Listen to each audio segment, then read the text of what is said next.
FIFA আন্তর্জাতিক উইন্ডোকে সামনে রেখে আবারও প্রস্তুত হচ্ছে বাংলাদেশ ফুটবল দল।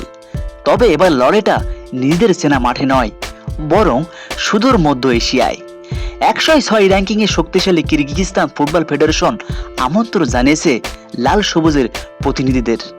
সেপ্টেম্বরে আন্তর্জাতিক উইন্ডোতে অনুষ্ঠিত হতে যাচ্ছে একটি জমজমাট ট্রাইনেশন বা তিন জাতির আন্তর্জাতিক সিরিজ।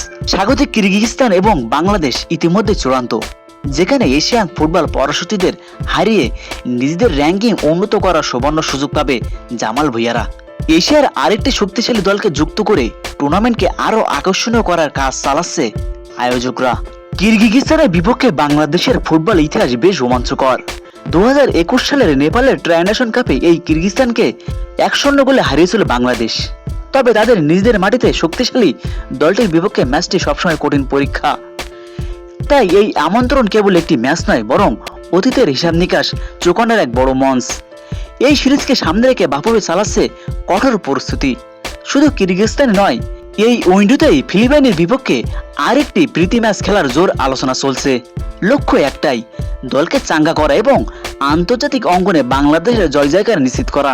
ফুটবল প্রেমীদের চোখ এখন সেপ্টেম্বরের সেই মহা লড়াইয়ের দিকে। লাল সবুজের যোদ্ধারা কি পারবে কিরগিজস্তানের মাটিতে টেক্কা দিয়ে বিজয়ের পতাকা ওড়াতে? আপনার মন্তব্য কমেন্টে জানান।